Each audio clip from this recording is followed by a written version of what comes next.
Okay, so what a case frame is. So everything should be framed at trial. There are three building blocks, and I believe you'll ask me about the other two, but they are case frames, I just can't get over issues, and echoes. So a case frame is the heart and soul of your case. It's the fundamental meaning that gives definition to your case. A case frame is what moves a jury to action.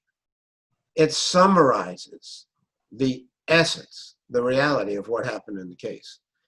And when I was young, people used to say, oh, Mark, find the larger than life issues in the case. I could never do it, except for personal responsibility because it was used against us so many times.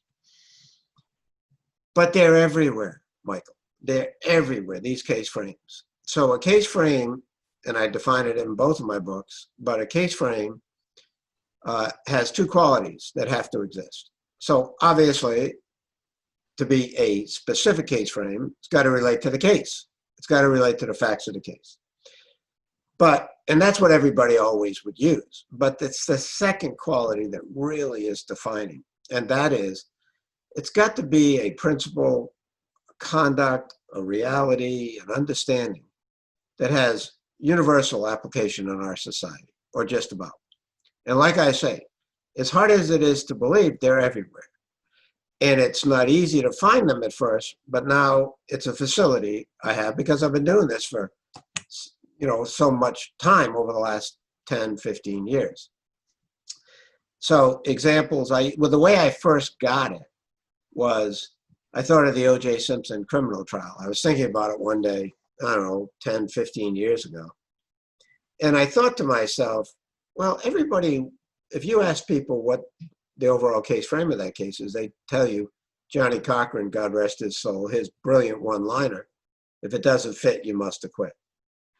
Some people would say, well, police misconduct, Mark Furman was racist. Some people would say the third thing, which is it was a rush to judgment. But the truth is, I don't believe any of those are an overall case frame or even a secondary case frame. And I'll explain the difference between those.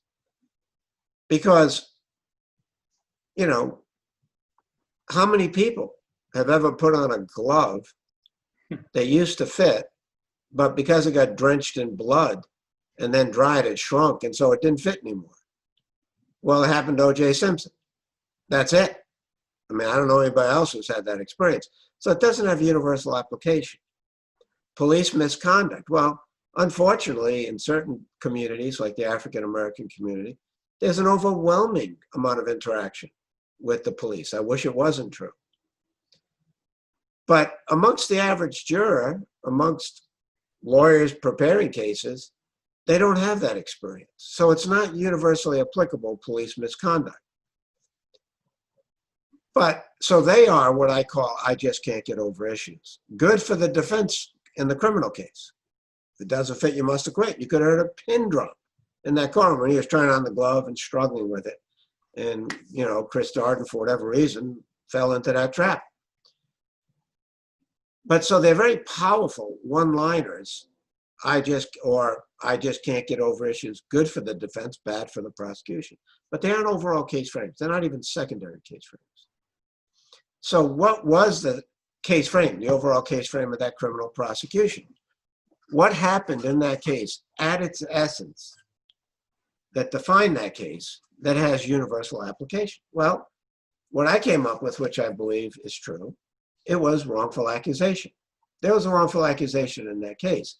That was the defense. They're saying O.J. didn't do it. So every single person I've ever met, you, Michael, and we don't have to go through what you were accused of, but it doesn't have to be a crime. It can be something so simple of, you ate that cookie, not your sister. So don't say she did it. Could be that benign, that banal. But it doesn't matter, because to the person who's wrongfully accused, it's always big. It's personal. I remember it happened to me. I was 10, I was at a summer camp. And there's one bunk, they had this carnival day. One bunk had this secret thing, you had to go in, you couldn't tell. Somebody spilled the beans. They said it was me. It wasn't me. Now I'm 71, so I was 10, 61 years ago. I'm still not happy about it. I'm still upset about it. I quit that camp. I wouldn't go back. They wrongfully accused me.